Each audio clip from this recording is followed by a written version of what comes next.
Well, hello there, my fellow rushers. How are you doing today? King Rex here, and today we have a pretty decent challenge. A challenge that I always think about, but I never got up to it, so let's do it right now. The challenge is, can you beat Kingdomer's Vengeance on Impossible with only the starting towers? I don't know. Let's get on to the rules and explain what this challenge is. So yeah, before we begin, the rules. Rule number 1. We have to beat the main campaign, obviously. Rule number 2, we're playing on Impossible, as the title says, already said in.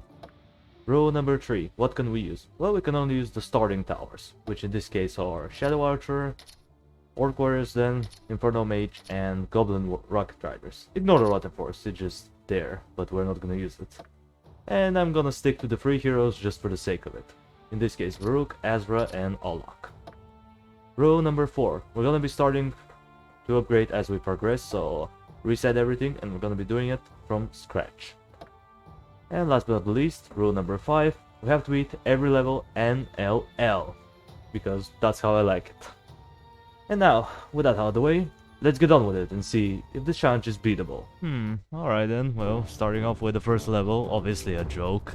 I mean, these are the starting towers, we're supposed to beat the level like this, so it's not gonna be too hard. Sure, our hero is not level 1, but, you know, it's just a little bit easier.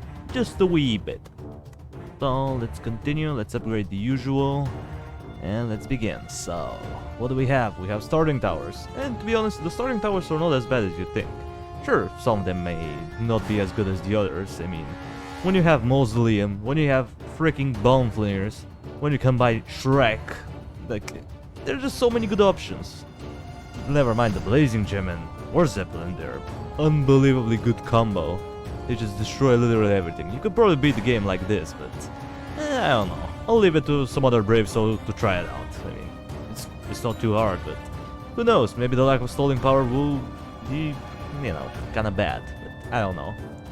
So let's talk about a little bit about the starting towers, because most people underrate them. Just because they're the starting towers, they automatically think that they're gonna suck and they're not useful late game, but believe it or not, later on they can actually be pretty useful. Still, now, let's talk about them, starting off with the Shadow Archer, who is an iffy tower. I mean, sure, when you have Bone Flingers and Shrek, it's really hard to, you know, make him really good, but he's a tower that I think it should not be underestimated. His damage is pretty consistent, he has pretty long range, but I don't know, I find him to not be as strong as the others. I would say, I don't think he is the weakest archer, but I don't know, he may be the second. Goblin ranks are, I would say they're the worst because of how situational they are and how hard it is to use them. This guy, you can just place him literally anywhere and he's gonna do pretty steady and consistent damage. Oh, I thought that the Geomancer was gonna do something, but apparently no, he just got deleted. Alright, let's get the Tridents and let's continue on. Oh wait, let's get this one, why not? So yeah, where was I? Oh yeah, Shadow Archer. Well, his abilities are actually really good if you think about it. Sure, he may not be great, but they are decent. I mean, we have a pretty good abilities up in here. We have the Blade of Demise, which is the insta-kill, and sure, it starts off as a really slow cooldown every 40 seconds. But once you max it out, it actually happens every 24 seconds, which is not that bad. 24 seconds cooldown is pretty decent for an insta-kill. Sure, it's not like super duper fast or anything, but you know, it's an insta-kill nonetheless, and it's helping out a lot, especially against the Mecha Boys, which is really helpful, or the Mecha Dwarf MK9 as its proper name is, but I'm just gonna call them Mecha Boys just cause. I've watched a lot of Robot Boy when I was a kid. If you don't know what the show is, well, you're probably too young, or you haven't watched Cartoon Network back in the day.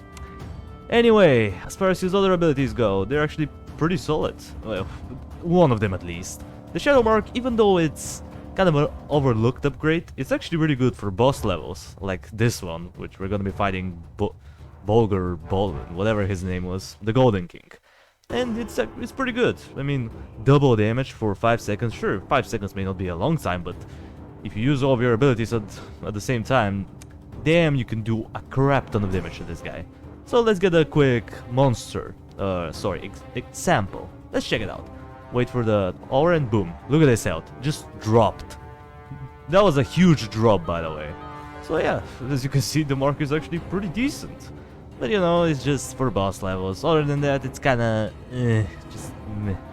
And then we have the Crow, which is just atrocious. I mean, 2 physical damage. 2 physical damage for 340 gold. That's just a money sink.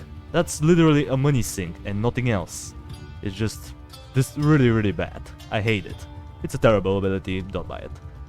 The orcs are fine. I would say they're pretty balanced out barracks. Sure, they start off pretty weak, but once you get them up to the higher tier, they actually become a pretty decent blockers. Sure, they don't do a lot of damage, but they're kind of in between. You know, the other barracks are usually more good at one thing. Like the Dark Knights are usually better for stalling power, while the Harassers are better for killing power, and the Orcs are kind of in between this stage. They're good for stalling, but they're also not too bad as far as damage goes. But the Inferno Mage, I think, is one of the more underlooked towers, because there's so much good magic towers. I mean, we have Mausoleum with Possession and the good old Gargoyles. We also have the Blazing Gem, who does incrementally huge damage. Probably he can kill the enemies the fastest, I think. I mean, sure, he doesn't do true damage, so magic resistance enemies are gonna be a little bit iffy, but he can still take them down. Not too reliably, but he can take them down, surprisingly. And then we have the Devil's Reap, which is just a pretty solid tower overall. But don't underestimate the Inferno Mage. He's a good tower. Sure, his abilities are a bit questionable. The Affliction is kind of weird, but it's actually been buffed, I think. Because back in the day, I believe it lasts only 3 seconds, and now it lasts 5, which is a pretty decent time to have. Sure, it's not an amazing time, but it's something. And it reduces magic resistance and armor, which is really good, because that means he can do more damage just by using the ability. Sure, it's not useful every time, but it's nice to have. As far as his other ability goes, the Lava Fisher, I actually really like it. I would say that's probably his best ability. He deals a lot of damage with it, 300 magical area damage, and it happens, I believe, every 20 seconds, so the cooldown is pretty short on this thing. Sure, it's not like super short, but you know, it happens pretty often to the point where it's kinda nice.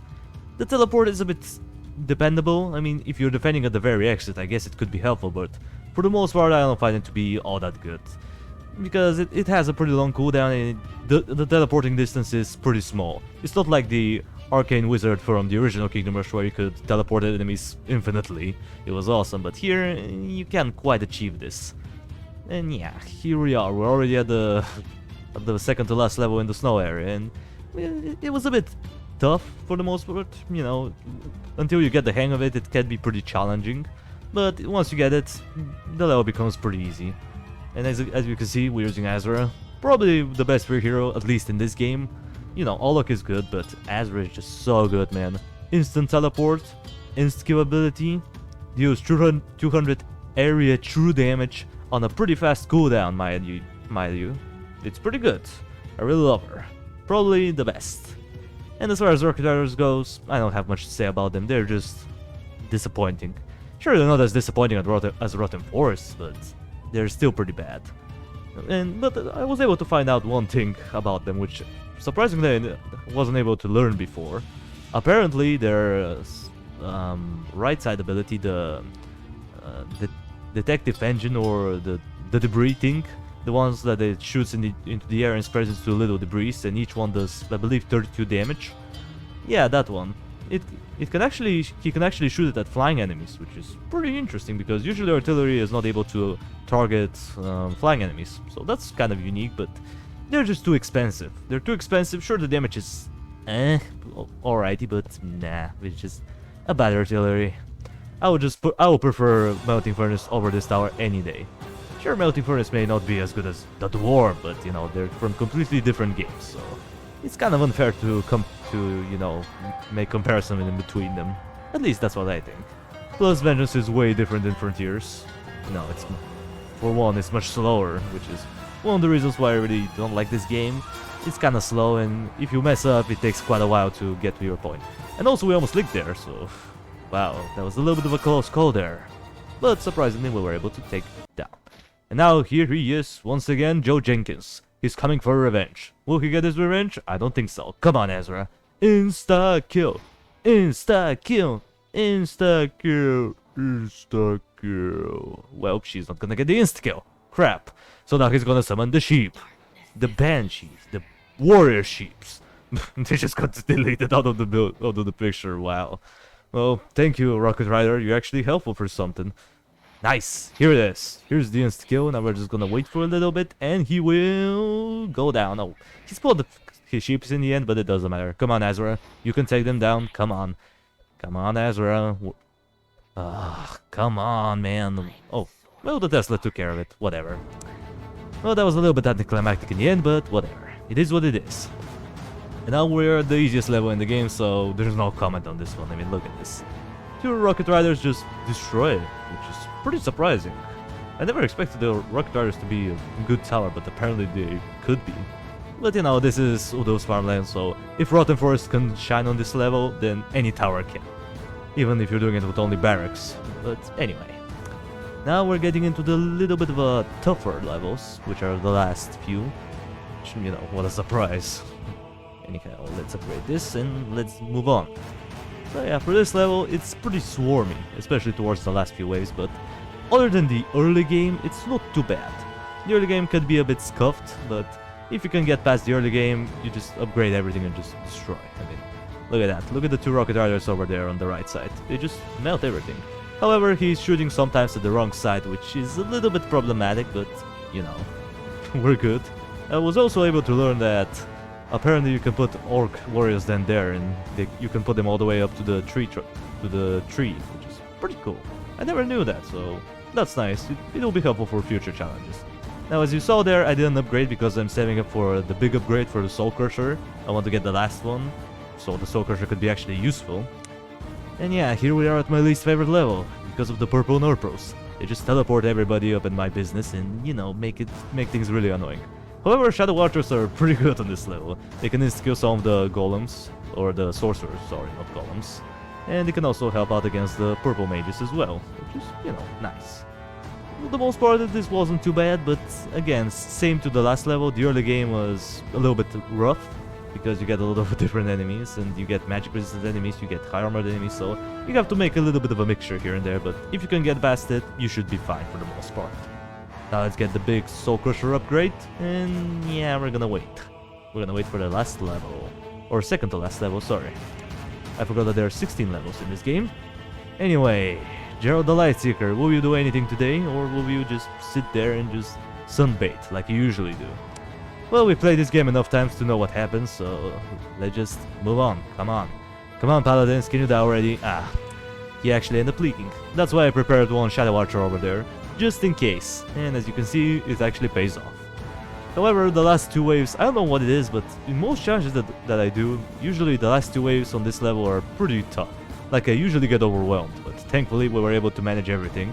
No enemy leaked the battlefield. And now, here he is. Lightseeker, come on, mate. Whoa, his health just melted for a second there. I'm telling you, Shadow Mark OP. Thank you, Shadow Mark, for existing. You're actually pretty decent on some levels. I mean, sure, I don't like this tower all that much yet, but I can still appreciate it, alright? Don't underestimate the starting towers. They can be pretty helpful. Sure, they may not be the best option, but they're not a bad option. Alright, now what do we have? The first part of the last level, there's nothing to say, man. Boring. Can we kill the sorcerers any faster? Oh, this guy's actually gonna leak. Nope, you're not getting through. Come on, Ezra, there you go. And destroy the wall. Poof. And let's begin. So yeah, we're doing pretty good for now. This level is kind of iffy. There are a couple of hard waves here and there, but for the last level it's pretty underwhelming. I mean, compared to the first Kingdom Rush or Kingdom Rush Frontiers, or never mind Origins, like, it's really disappointing. Sure, it's unique because it has multiple phases, but I don't know. I find it to be kind of meh. So yeah, let's see if the Shadow Mark will be really useful yet again, because, you know, it does a lot of damage, and I really like it. Can we do it? I don't know. Let's find out. Come on. We're summoning the Orc Demon, and he's summoning Paragon. Let's take him on. Well, his health melted pretty quickly. Sure, he's still alive, but, you know, we did quite a lot of damage to him. Thank God we have the Shadow Mark, plus the Affliction can reduce his resistance by 50%, which is pretty useful. Azure can break his armor, so Magic and the Shadow Archer can do pretty good. And, in the end, we take him down. What an easy challenge. C'est la vie. So, in the end, the question must be answered. Can you beat Kingdom Rush Vengeance on Impossible with just the starting towers? Well, the answer is yes. Of course you can do it. What, if you can beat the level with just starting towers, why would you ever bother getting Mausoleum? Why would you ever bother getting Boneflingers or buying towers? Who needs that? You can beat the entire main campaign just like that. And you don't even need premium heroes to do it. You just need some decent microns on the levels. I'll admit, a couple of them were a bit tough, but they were not in any way, shape or form impossible to beat. I'm thinking about doing it for the post game, but we'll see how it goes. I'll need to take some time and try it out. So yeah guys, with that out of the way, that's gonna do it for the video.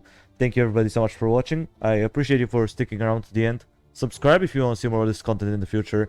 And while you're at it, drop a like on the video. It means a lot to me. Also, by the way, this is recorded right now. And I want to apologize for the video being deleted early on. It was, for some reason, it was just black screen and nothing else. I don't know what happened, but... or whatever. I just had to upload it again. I just needed to find the file in my computer. So yeah, hopefully you guys enjoyed, and sorry for the delay. And I'll see you in the next video. Until it comes, that was King Rixie. Over and out.